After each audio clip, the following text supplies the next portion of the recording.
Sir, আমি আপনাকেই phone করতে যাচ্ছিলাম। তোমার আর কতক্ষণ লাগবে? আপনি এটা ধরে নিতে পারেন গন্তব্যে আমরা পৌঁছে গেছি। বলছো লোকের কাছাকাছি দেখতে পাচ্ছ? হ্যাঁ, দেখতে পাচ্ছি তো। Tendering and estimating department.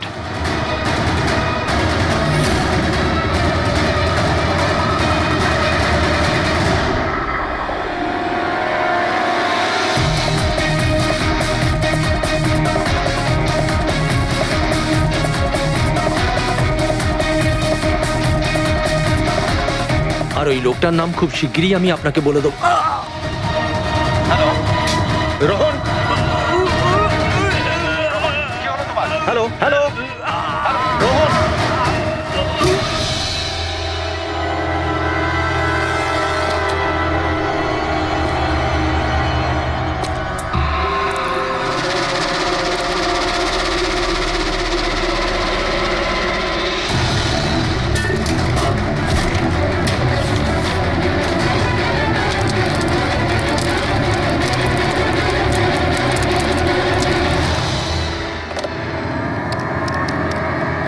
Hello, police station.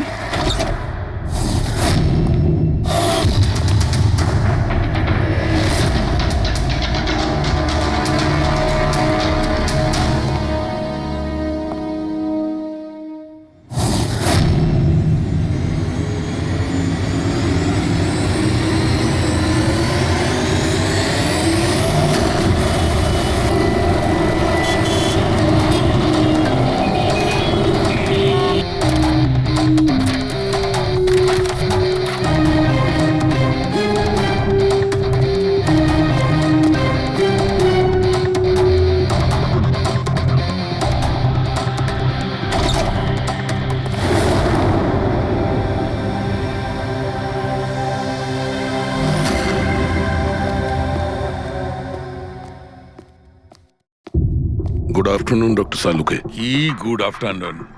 Please, sorry, don't mind. আসলে যখনই কোনো নিরপরাধ লোকের খুন দেখি না, তখনই গুড আফটারনুন, গুড মর্নিং এর উপর বিশ্বাসই চলে। তাই তো ডক্টর। ডক্টর কোনো পোক্ত প্রমাণ পেলেন? আপাতত এই ল্যাপটপের চার্জারটা তার, এটা দিয়েই শ্বাসরোধ করা হয়েছে এর। আর এর মৃত্যুর সময় হচ্ছে সকাল 9টা থেকে 9:30টার মধ্যে। আর হ্যাঁ, লাশের পাশে এই মোবাইলটা পাওয়া গেছে। হয়তো এটা আমাদের কোনো সাহায্য করবে। আর ওই বাকি প্রমাণগুলো যার ব্যাপারে ইন্সপেক্টর সমীর বলছিলেন? স্যার, স্যার রোহনের ডায়েরি এই দেখুন, পুরোটাই পুড়ে গেছে, ছাই হয়ে গেছে। তবে এই ডায়েরিটার সঙ্গে অনেক ডকুমেন্টসও ছিল, সেগুলোও পুড়ে গেছে। বুঝতেই পারছি না যে ওই ডকুমেন্টস এমন কি ছিল। নিশ্চয়ই এর মধ্যে এমন কিছু ছিল যার জন্য ওই খুনি প্রবলেমে পড়তো, তাই প্রমাণ জ্বালিয়ে দিয়েছে আর এই রোহনকেও মেরে দিয়েছে। স্যার, হ্যাঁ, এই হার্ড ডিস্কটা আমি এখানেই পেয়েছিলাম, ক্রাইম সিনে। আমি এটা একজন কম্পিউটার এক্সপার্টকে দেখিয়েছি। পুরোপুরি নষ্ট হয়ে গেছে, ডেটা রিকভার করা সম্ভবই নয়। খুনি প্রত্যেকটা প্রমাণকে খারাপ করে দিয়েছে। কোনো ব্যাপার না, কোথাও না কোথাও কিছু না কিছু প্রমাণ নিশ্চয়ই পাবো। পুরবি, স্যার। এই রোহনের ব্যাকগ্রাউন্ড চেক করেছো? হ্যাঁ স্যার, পুরো নাম রোহন কুমার। এ পুনেতে থাকে, এখানে মুম্বাইতে চাকরি করছিল, একাই থাকতো। আর এখানেই এই বাড়ি থেকেই কাজ করছিল। কি কাজ কি করতো? গোয়েন্দা ছিল। বড় বড় কোম্পানিতে যে লাখ লাখ টাকা জালিয়াতি হয় সেগুলোর তদন্ত করত। তাহলে তো অনেক শত্রুই আছে এই রোহনের। হ্যাঁ দয়া, আর ওই অনেকগুলো শত্রুর থেকে আসল খুনিটা কে সেটা হয়তো তোমাকে এইটা বলবে। কি এটা ডক্টর? এটা চুম্বক। চুম্বক? এর মধ্যে একজন দৌড়বীরের ছবিও আছে, কিন্তু এই চুম্বক রোহনের বডির মধ্যে কি করছিল? আমার মনে হচ্ছে হয়তো এটা খুনির হবে। ওর পকেটে ছিল, এদিক ওদিক করতে গিয়ে হয়তো এটা পড়ে গেছে। তাহলে তো এটা আঙুলের ছাপ থাকবে। না, একটাও নেই। একটাও নেই।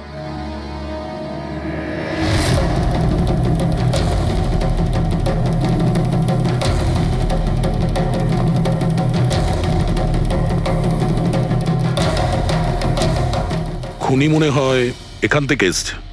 রবি, স্যার, এই রোহন এই মুহূর্তে কার জন্য কাজ করছিল?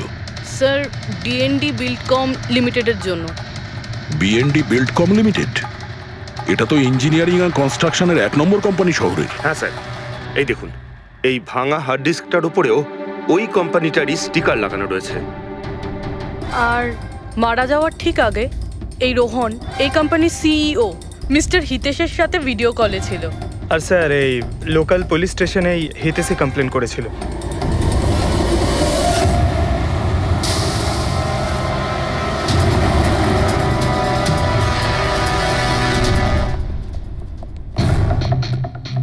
এটা কি এত বড় অফিসে শুধুমাত্র একজনই লোক ছিল নাকি? মনে হচ্ছে স্যার ইন্ডিয়ার ম্যাচ দেখার জন্য সবাই বাড়ি চলে গেছে। আচ্ছা, আজকে ইন্ডিয়ার ম্যাচ আছে?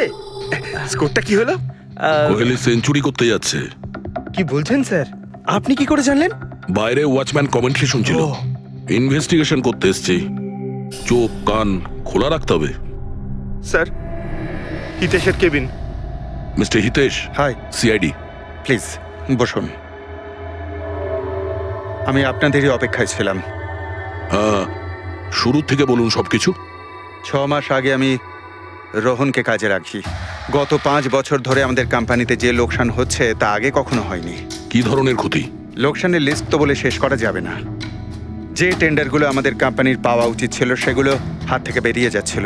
এই দেখুন, 1100 কোটির রিফাইন্ডিং কন্ট্রাক্ট, 37 কোটির রেলওয়ে কন্ট্রাক্ট, আর 800 কোটির পাওয়ার ট্রান্সমিশন কন্ট্রাক্ট।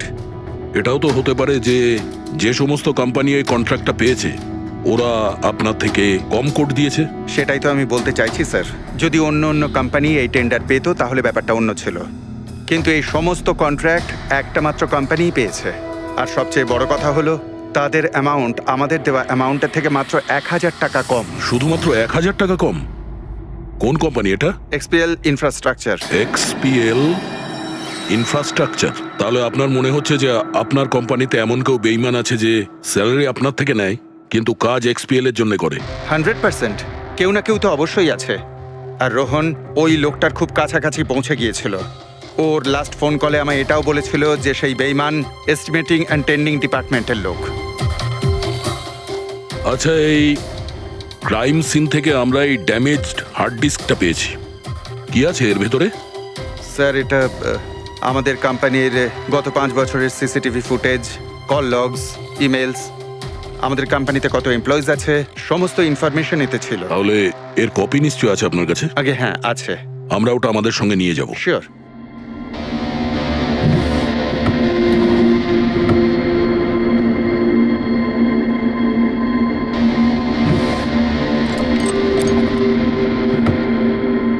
হয়তো হার্ড ডিস্কটা চুরি হয়ে গেছে। আমি এখানেই রেখেছিলাম হার্ড ডিস্কটা।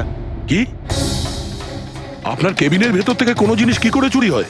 হয়তো আমার অনুপস্থিতিতে কেউ এসেছিল আর এখান থেকে। কিন্তু আপনার অফিসে সিসিটিভি ক্যামেরা লাগানো নেই কেন? কখনো দরকারই পড়েনি স্যার। প্রয়োজন বলে আসে না, এখন পড়লো তো প্রয়োজন। Sorry sir. আর হ্যাঁ মিস্টার হিতেশ, আপনার কোম্পানিতে যত এস্টিমেটিং আর টেন্ডারিং ডিপার্টমেন্ট আছে, যত লোক আছে, আমরা তাদের সঙ্গে কথা বলবো। স্যার, আজকে ওই ডিপার্টমেন্টের কোনো এমপ্লয়ি কাজে আসেনি। কেন? সবাইকে ছুটিতে গেছে? আসলে ওরা প্রত্যেকেই ম্যারাথন রেসে পার্টিসিপেট করতে গেছে, যেটা সকাল 7টা থেকে 11টার মধ্যে হবে। কি? সবাই ওই ম্যারাথন রেসে দৌড়তে গেছে? হঠাৎ করে সবাই এরকম রানার হওয়ার স্বপ্ন দেখছে কেন? আসলে আমাদের কোম্পানি এই ম্যারাথন রেসটা স্পন্সর করছে, তাই আমাদের এমপ্লয়ীদের এটা বাধ্যতামূলক ছিল ওখানে পার্টিসিপেট করা। শুধু তারাই পারবে না যাদের হাঁটুতে বা অন্য কোনো সমস্যা আছে। তো আপনারও সমস্যা আছে হাঁটুতে? হ্যাঁ। আচ্ছা আচ্ছা, এই ডিপার্টমেন্টে কতজন কাজ করে? 10 জন। আর এই 10 জনই ম্যারাথন রেসে গেছে? হ্যাঁ স্যার, যদি কেউ না যেত আমি অবশ্যই জানতে পারতাম স্যার। স্যার, হুম, যদি পুরো ডিপার্টমেন্টের সবাই ম্যারাথনে দৌড়চ্ছিল যখন রোহনের খুন হয়েছিল, তাহলে খুনটা করলো কে? হতে পারে ওই কন্ট্রাক্ট কিলার। এক মিনিট, মিস্টার হিতেশ, আপনার কাছে এই ম্যারাথন রেসের কোনো ব্রোশিয়া, কোনো লেটার আছে? ইয়েস স্যার, আমি আনছি। কি হলো স্যার? চুম্বকে ওই দৌড়ানোর লোকটা, ম্যারাথন রেস, এক্ষুনি জানতে পারবো।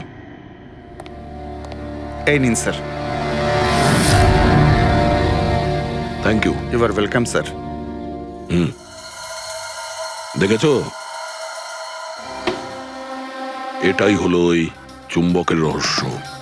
যেটা ক্রাইম সিনে পাওয়া গেছে সেটা ম্যারাথন রেসে। মানে স্যার, ও ম্যারাথন রেসে দৌড়চ্ছিল, রোহনকে খুন করার জন্য ওর রেস ছেড়ে দিয়ে ওর বাড়ি চলে যায়। মনে তো হচ্ছে এইরকমই। স্যার, এই বিপ ম্যাগনেট জার্সির ওপর লাগানো হয়। সঞ্জু স্যারকে একটু বুঝিয়ে দাও। দেখুন স্যার, এই ম্যাগনেটটাকে এখানে এইভাবে লাগিয়ে দিতে হবে। সেম এরকমই আরেকটা নেওয়ার পরে জার্সির ভিতর থেকে আমরা নিয়ে নেব, আর এটাকে আমরা এইভাবে লাগিয়ে দেবো। সেম আরেকটা এইভাবে নিয়ে এটাকে নিয়ে আমরা এইভাবে লাগিয়ে দেবো, আর এটা এইভাবে লক হয়ে যায়। আগে আমরা সেফটি পিন ইউজ করতাম, কিন্তু দু একবার রানার্সদের চোট লেগেছিল, তাই আমরা এই ম্যাগনেট টেকনিকটার ব্যবহার করছি।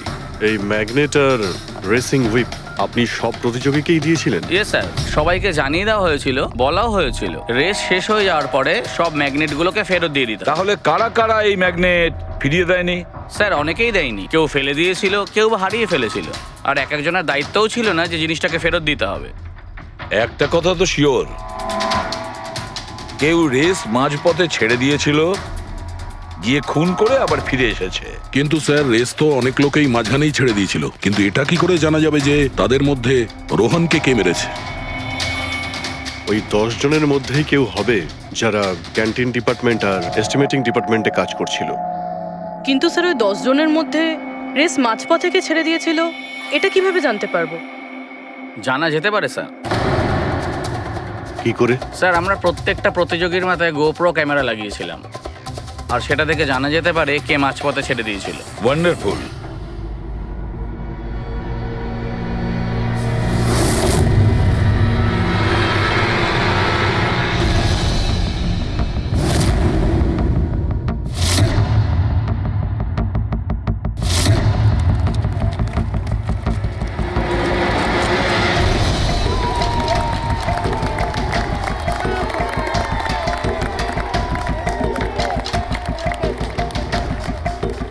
নবীন, এই রিশটা তোকেই জিততে হবে।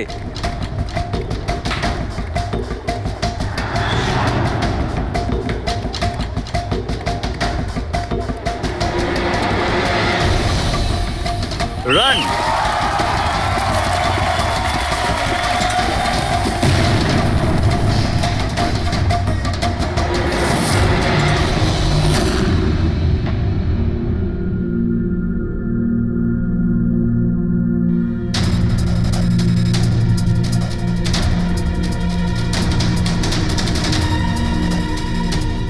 এই 4টে স্ক্রিন, এগুলো ব্ল্যাঙ্ক কেন? জানি না স্যার, আমরা তো সব ক্যামেরা চালু করে এদের দিয়েছিলাম। হয়তো ভুল করে এই 4 জন ক্যামেরা অফ করে ফেলেছিল। ভুল করে করেছে নাকি ইচ্ছে করে?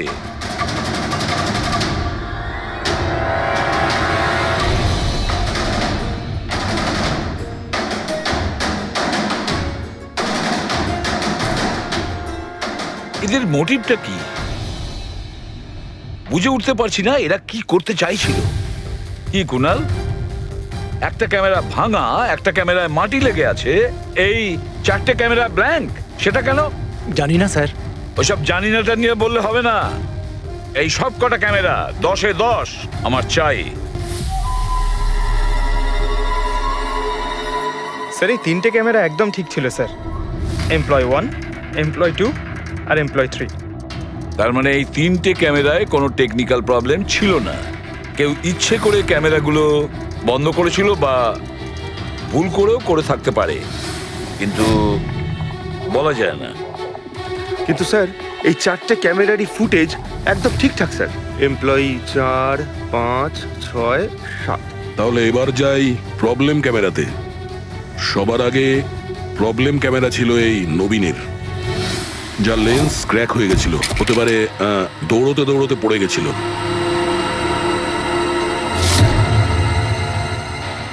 হ্যাঁ, আর স্যার দ্বিতীয় প্রবলেমের ক্যামেরা মুক্তিরটা, যে রেসের মাঝখানে দাঁড়িয়ে নিজের জুতোর ফিতে বাজছিল। হ্যাঁ, তারপরে ফিতে বাঁধার পরে ওই হাতটাই নিজের লেন্সে লাগায় আর লেন্সে সমস্ত পিকচারটাই ঝাপসা হয়ে যায়। কিন্তু স্যার এই মাটি ইচ্ছে করে লাগিয়েছে নাকি ভুল করে?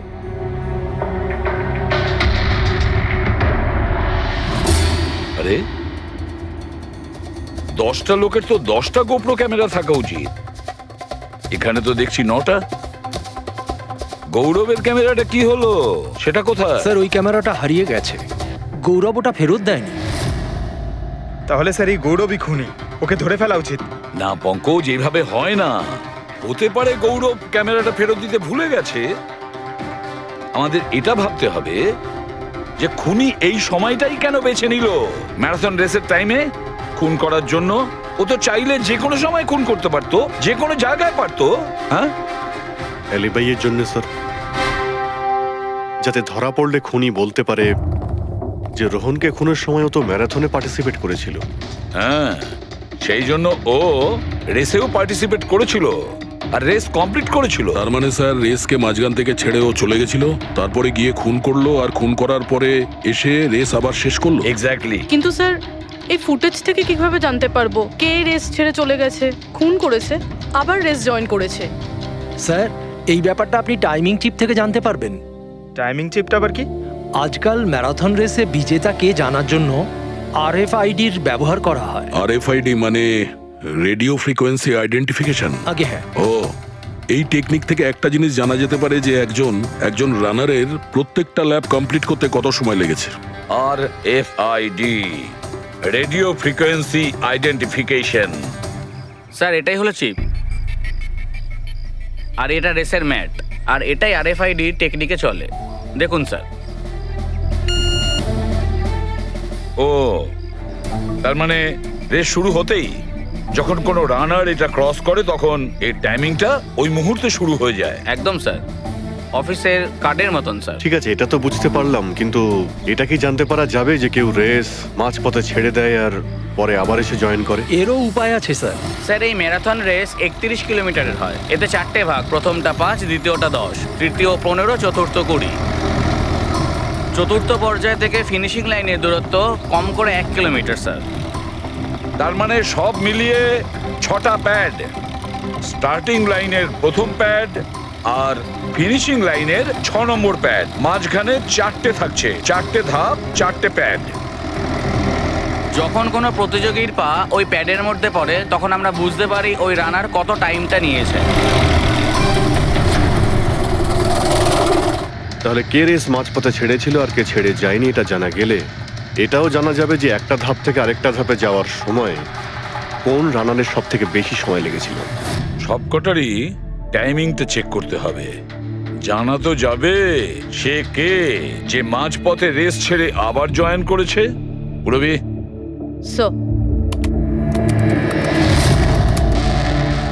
স্যার আমাদের প্রথম কচ্ছপ হলো এই নবীন। রেসের প্রত্যেকটা ল্যাপ 25 মিনিটে কমপ্লিট করেছে, কিন্তু শেষ ল্যাপের পরে ফিনিশিং লাইন পর্যন্ত পৌঁছানোর জন্য মানে 1 কিলোমিটার ক্রস করার জন্য ওর 50 মিনিট সময় লেগেছে। নবীন,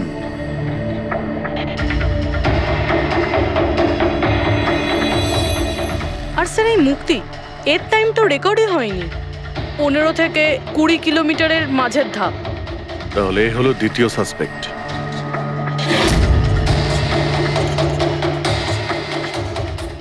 মুক্তি। আর এবার এই গৌরব, এ তো 15 কিলোমিটারের ধাপই বের হতে পারেনি। তাহলে এই হলো আমাদের তৃতীয় সাসপেক্ট। স্যার বাকি সবার টাইমিং তো মোটামুটি ঠিকঠাকই আছে। তার মানে এই খুন এই তিনজনের মধ্যেই কেউ করেছে, মুক্তি, নবীন আর গৌরবের মধ্যে। যদি নবীন খুন করে থাকে তাহলে সে রেস ছেড়েছে 20 কিলোমিটার আর ফিনিশিং লাইনের মাঝপথে। পেড্রিক, পঙ্কজ, বাইক নিয়ে যাও, এবার স্পিডে যাবে ওই রুটেই। আর খেয়াল করো 15 কিলোমিটারের মার্ক থেকে আসছি স্যার, এটা 10 কিলোমিটার। হ্যাঁ, মুক্তি বোধহয় এখানেই কোথাও দাঁড়িয়েছিল, 10 আর 15 কিলোমিটারের মার্কের মাঝখানে। এই আমি স্টপ ওয়াচটা অন করলাম আর আমি চললাম রোহনের বাড়ি। থাম পঙ্কজ, এই রাস্তাটা দিয়ে। এই রাস্তা দিয়ে? হ্যাঁ, এই রাস্তাটা। চলুন। আরে আস্তে চালা না। হ্যাঁ।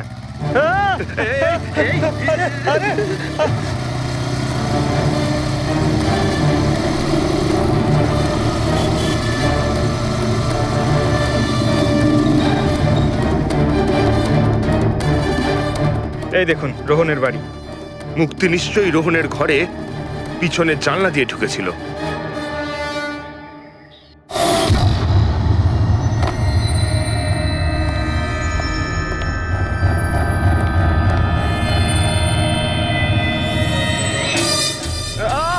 আরে অ্যাক্টিং করতে বলেছিলাম। থাম। মুক্তি রোহনকে খুন করার পর হয়তো সমস্ত তথ্য প্রমাণ পুড়িয়ে আবার দৌড়ে ফিরে গিয়েছিল ম্যারাথন শেষ করতে। চল আমরা আবার যাব সেই ম্যারাথনের ওখানেই, 20 কিলোমিটারের মার্কটার কাছে।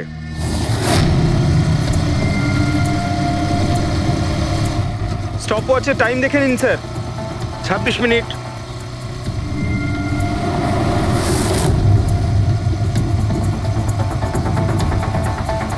বাহ, আরে ব্যাস ব্যাস ব্যাস। এবার মুক্তি পৌঁছলো 20 কিলোমিটারের মার্কে পাক্কা 30 মিনিট পরে। আর তারপর এখান থেকেই হয়তো ও রেসটা শেষ করেছিল।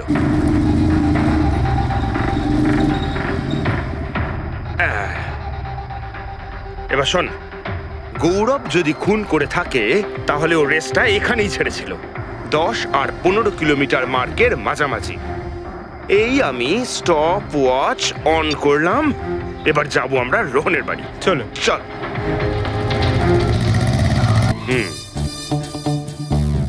হ্যাঁ, একদম পুরো বিশ্বাস আছে আমার।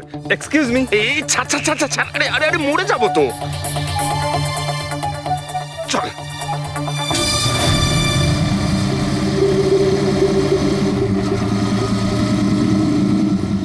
ব্যাস। একটু দাঁড়ান, আমি বুঝতে পেরেছি, আমি বলছি। এই গৌরব রোহনের বাড়ি থেকে 15 থেকে 20 কিলোমিটার দূরে রেসে আবার জয়েন করেছিল, তাই না? শাবাশ। হ্যাঁ। আমার সাথে থেকে থেকে তোরও তো বুদ্ধি খুলে গেছে। আর এই সব কিছু করতে গৌরবের টাইম লেগেছিল পুরো 27 মিনিট। এবার দেখা যাক নবীনের কত লেগেছিল। এবার যদি নবীন খুন করে থাকে তাহলে ও নিশ্চয়ই এখান থেকে গেছিল, যেখানে ও পড়ে গেছিল।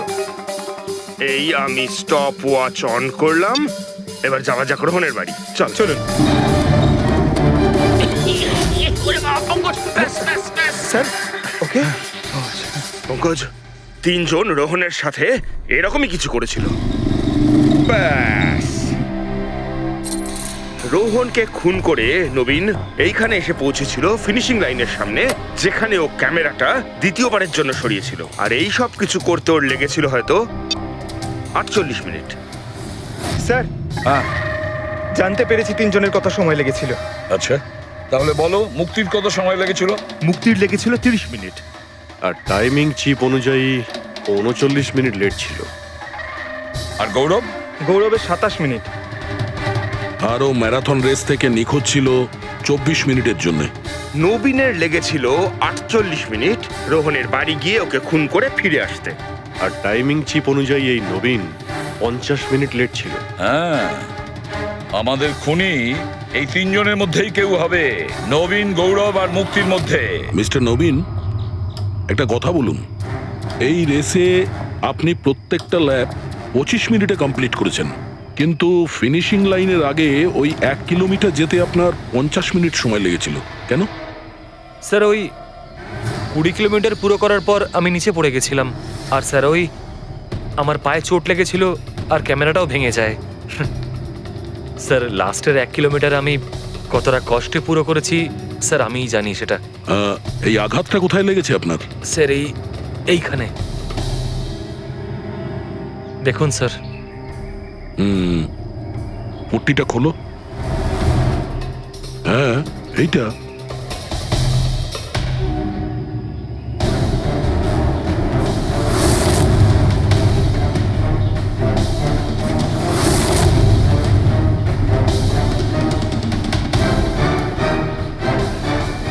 স্যার এবার আপনার বিশ্বাস হয়েছে যে আমি কোনো দোষ করিনি? নির্দোষ যদি হও এত ঘাবড়ে যাচ্ছ কেন? ঘাম হচ্ছে, অনেকটা নার্ভাস লাগছো তুমি। হ্যাঁ, মাটি কেন লাগিয়েছিলে ক্যামেরাতে? জানি না, ভুল করে লেগে গিয়েছিল। ভুল করে? 15 থেকে 20 কিলোমিটার ধাপও ভুল করে ছেড়ে দিয়েছিলে নাকি? আমি তো কোনো ধাপই ছাড়িনি, সমস্ত ধাপই পুরো করেছি।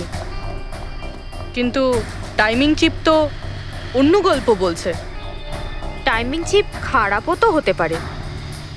আপনি একজন মেশিনের উপর বিশ্বাস করবেন নাকি একজন জীবন্ত মানুষের উপর?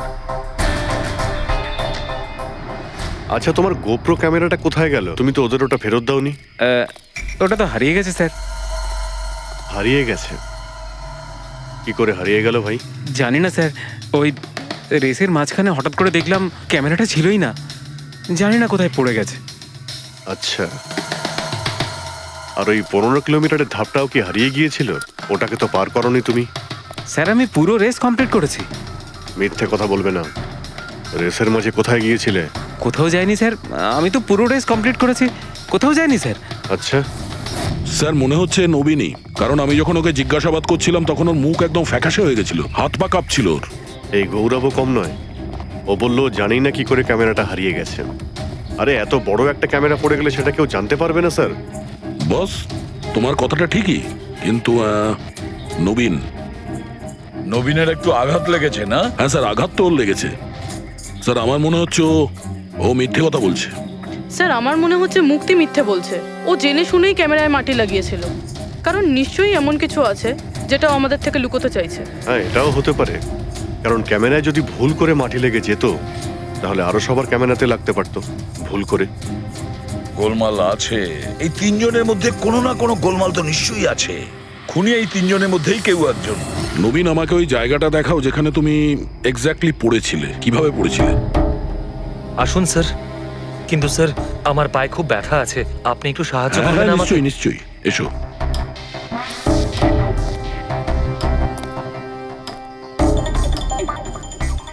স্যার আমি এখনো বলছি আপনাকে, আপনি নিজের টাইম ওয়েস্ট করছেন। এমনটা যেন না হয় যে আসল খুনিই পালিয়ে যায়। সিআইডির হাত থেকে আজ পর্যন্ত কোনো খুনি না বেরিয়েছে না বেরোতে পারবে, নিশ্চিন্ত থাকো। হ্যাঁ স্যার ওই যে এখানে আটকেই আমি পড়ে যাই। এখানে? হ্যাঁ স্যার, স্যার পড়ে যেতেই আমার ক্যামেরাটাও ভেঙে যায়। আচ্ছা, তারপর আমি ক্যামেরাটা আবার লাগালাম, তারপর রেস স্টার্ট করলাম। প্রচুর ব্যথা নিয়ে তুমি এই রেসটা ফিনিশ করেছো। হ্যাঁ স্যার, এখনো খুব ব্যথা। তুমি পড়েছিলে এইখানে, এই জায়গাটায়? হ্যাঁ স্যার, খুব ক্লান্ত হয়ে গেছিলাম তো, তাই খেয়াল করিনি আর পা আটকে নিচে পড়ে যাই। আচ্ছা, রেস ফিনিশ করার আগে তুমি দ্বিতীয়বার ওই ক্যামেরাটাকে সরিয়ে দিয়েছিলে কেন? আচ্ছা, ওটা তো স্যার খুব গরম লাগছিল তো, তাই মুখটা ধোয়ার জন্য আমি ক্যামেরাটা খুলে ফেলেছিলাম, কিন্তু কিছুক্ষণ পরেই আমি আবার ক্যামেরাটা লাগিয়ে নিই। রেস তো আমি তারপরেই কমপ্লিট করেছিলাম। হ্যাঁ ঠিক আছে, চলো। স্যার কিছু তো বলুন, আমরা যাচ্ছি কোথায় আসলে? তোমার হারিয়ে যাওয়া ক্যামেরা খুঁজতে। স্যার কিন্তু এত বড় জায়গাতে আমরা খুঁজবো কি করে ওই ক্যামেরাটা? প্রত্যেক ক্যামেরাতে একটা চিপ লাগানো আছে, আর এই ম্যাপ বলছে তোমার ক্যামেরা এইদিকেই আছে। চলে এসো। ম্যাম, আমি সত্যি কথাই বলছি। সত্যি তো এটাই, তুমি 10-15 কিলোমিটারের মাঝে রেস ছেড়ে দিয়েছিলে, আর তারপরে রোহনকে মেরে দিয়ে এখানে চলে এলে, এই 20 কিলোমিটারের মার্কে চলে এলে, কারণ তুমি তো জানতে এখান থেকে তোমাকে কোনো খেলোয়াড় দেখতে পাবে না। সব খেলোয়াড়রা তো তখন পিছনে। সব মিথ্যে। আপনি আমার কথা বিশ্বাস কেন করছেন না?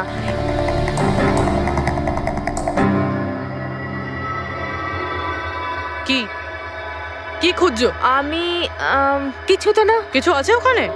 না, কিছু না। আচ্ছা, ওই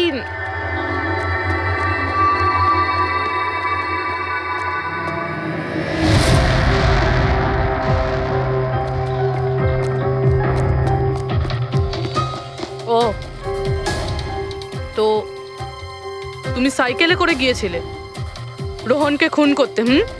আমি সত্যিই জানি না যে এই সাইকেলটা কার। তাই এক্ষুনি সব জানা যাবে যখন তোমার আঙুলের ছাপ এই সাইকেলে পাওয়া যাবে। হ্যাঁ ম্যাম, প্লিজ। হ্যাঁ,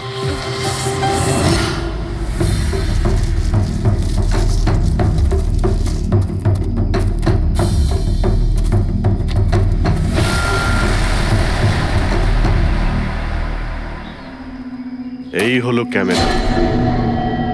এটাকে পুরো ভেঙে ফেলেছো? হ্যাঁ, আমি ভাঙিনি স্যার। দুটো ক্যামেরা।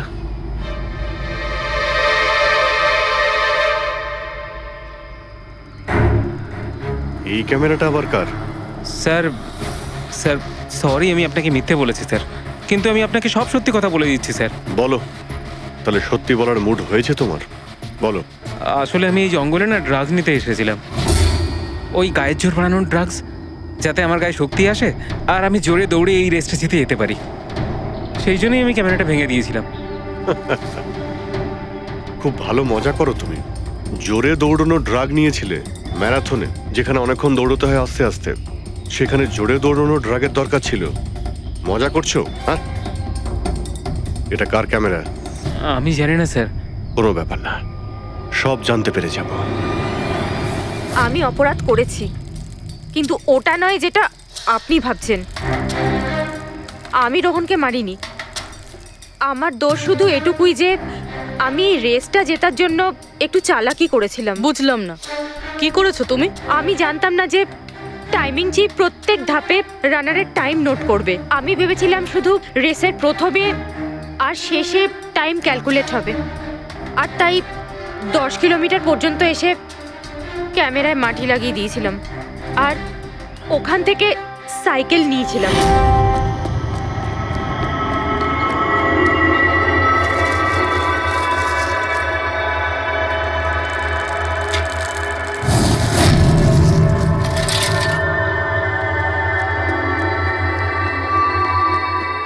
কিন্তু রেস শেষ হতেই সিআইডি ওখানে চলে এলো আর আমি ওখান থেকে সাইকেলটা সরানোর সুযোগই পাইনি। এত কিছু করেছো শুধু একটা রেস জেতার জন্য? আসলে অফিসে বেট ধরা হয়েছিল যে আমাদের ডিপার্টমেন্টে যে রেসটা জিতবে তাকে সবাই কন্ট্রিবিউট করে 5 লাখ টাকা দেবে।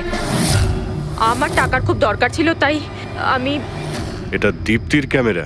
এই দুটো ক্যামেরা তোমরা কেন ভেঙেছিলে?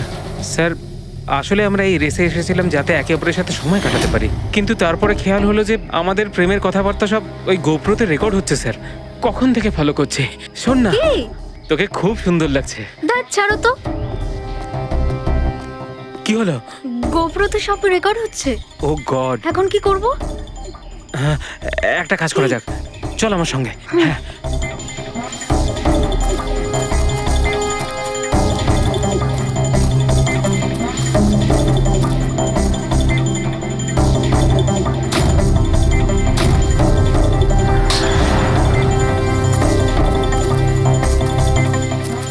আরে তোমরা তো অদ্ভুত কাজ করেছো। আরে এতে তো কোনো সাউন্ড রেকর্ডই হয় না। তোমরা তো বোকার মতো কাজ করেছিলে। হয়তো কে দুটো ক্যামেরা ভেঙে দিয়েছো। কি স্যার, এতে কিছু রেকর্ড হয়নি? স্যার নবীন তো আমাকে ওই জায়গাটা দেখিয়েছে যেখানে ও পড়েছিল, কিন্তু কেন জানি না আমার মনে হচ্ছে যে ও মিথ্যে কথাই বলছে। আরে মুক্তি, স্যার মুক্তি বলেছে যে ও সাইকেলের ব্যবহার করেছে রেস জেতার জন্য। স্যার হতে পারে ও মিথ্যে কথা বলছে আর রোহনকে খুন ওই করেছে। আর গৌরব আর দীপ্তি, ওদের লাভ স্টোরির কি হলো? কতটা সত্যি? হ্যাঁ, ওরা সত্যি কথাই বলছে। ফোন রেকর্ডে দেখাচ্ছে দীপ্তি আর গৌরব প্রতিদিন 3-4 ঘন্টা করে নিজেদের মধ্যে কথা বলতো স্যার। একটা কাজ করি আমরা, আবার ম্যারাথন রেসের ফিনিশিং ভিডিওটা দেখি।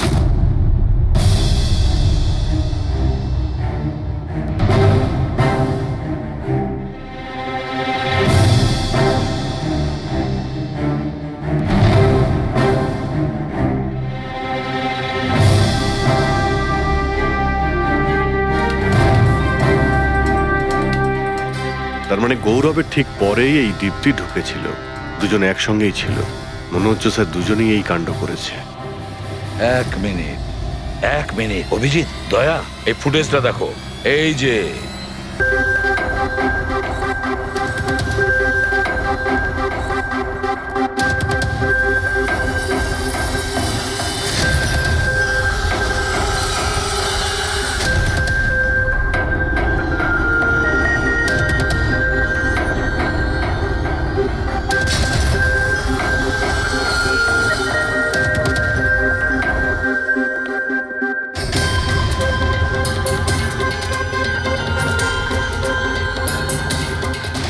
স্যার, আমাদের এখানে কেন ডাকা হয়েছে? খুনির নাম বলবার জন্য। স্যার, সত্যি খুনি ধরা পড়েছে? তাহলে বলুন না স্যার, কে খুনি? আরে বলবো, একটু ধৈর্য ধরো। মুক্তি, 5 লাখ টাকার জন্য তুমি বেইমানি করেছো। 5 লাখ টাকার জন্য। আর গৌরব, তুমি তো তোমার ভালোবাসা লুকোনোর জন্য বেইমানি করেছো। আর নবীন, তুমি চলো, তোমাকে আবার দেখাচ্ছি, রেসের একটা পাওয়ার দেখাচ্ছি। খুব ভালো করে দেখো আর বলো কোথায় ভুল আছে, বলো।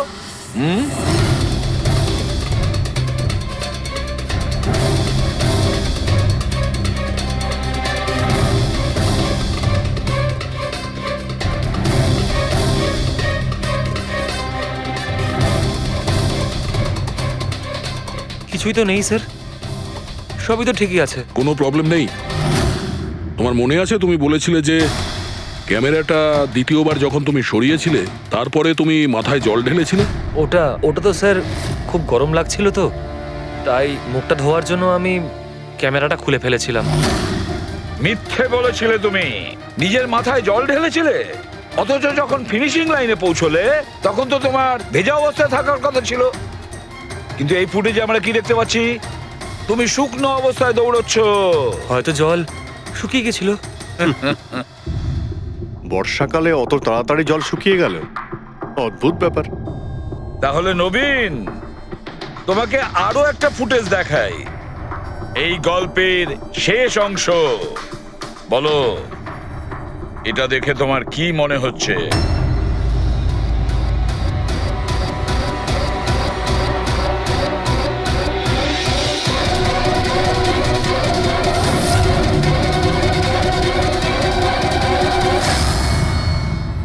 কি নবীন, এই ফুটেজে তোমার মুখটা কেমন চেঞ্জ লাগছে না? হ্যাঁ, অন্যরকম তো দেখাবেই, কারণ এই মুখটা নবীনের নয়, ওর ভাই প্রবীণের।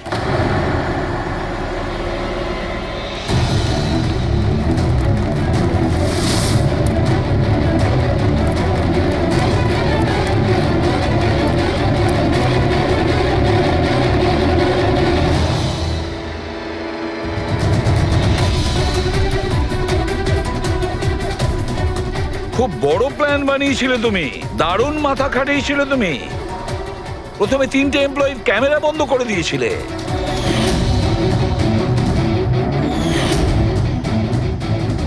আর তারপরে নিজের গোপ্রো ক্যামেরা নিচে ফেলে দিয়েছিলে যাতে লেন্সটা ভেঙে যায়। আর তারপর নবীন নিজের ক্যামেরাটাকে খুলে পরিয়ে দিল নিজের ভাইকে, মানে প্রবীণকে।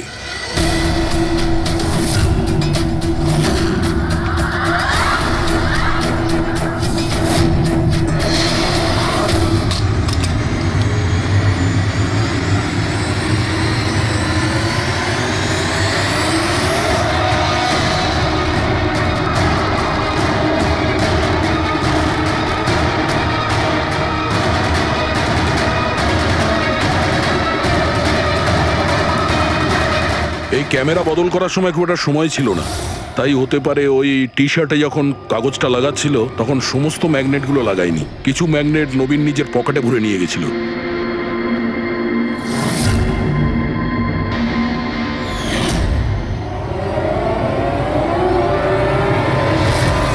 নবীন রেস ছেড়ে বেরিয়ে যায় রেইনকোট পরে, আর পৌঁছে যায় রোহনকে খুন করার জন্য। কিন্তু ও কি করে জানবে যে রোহনকে মারার সময় ম্যারাথন রেসের ওই ম্যাগনেটই ওকে ফাঁসিয়ে দেবে।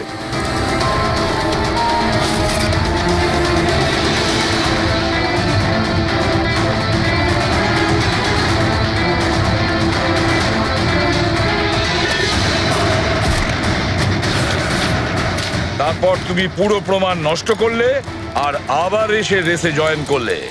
ইচ্ছে করে নিজের পায়ে তুমি চোট লাগালে, যাতে আমরা বিশ্বাস করি যে আঘাতটা সত্যি। আর তারপরে তুমি রেসটা ফিনিশ করো। তাহলে বলো। হ্যাঁ স্যার, আমি খুন করেছি রোহনকে। একদম একদম পারফেক্ট প্ল্যান ছিল, কিন্তু আমি কি করে জানবো যে আপনারা আমার থেকেও অনেক বুদ্ধিমান? প্রত্যেক অপরাধী এই ভুলটাই করে, কারণ তার মনে হয় যে সে আইনের চোখে ফাঁকি দিয়ে দেবে। এবারে বলো, ওকে কেন খুন করলে? তাড়াতাড়ি বলো। বিএনডি বিল্ডকনে হওয়া প্রত্যেকটা গন্ডগোলের পেছনে আমিই ছিলাম। আমার জন্যই প্রত্যেকটা টেন্ডার কোম্পানির হাতছাড়া হলো। আর আমি যদি রোহনকে না মারতাম তাহলে ও আমার সমস্ত রহস্য খুলে দিত। তাই আমি... লজ্জা লাগার কথা তোমার। যে থালায় খেয়েছো ওই থালায় ফুটো করেছো। আর সেই পাপ লুকোনোর জন্য তুমি রোহনকে খুন করে দিয়েছো। আইন তোমাকে কঠোরতম শাস্তি দেবে। আশা করি ততদিনে ফাঁসির অর্ডার এসে যাবে। নিয়ে যাও এদের।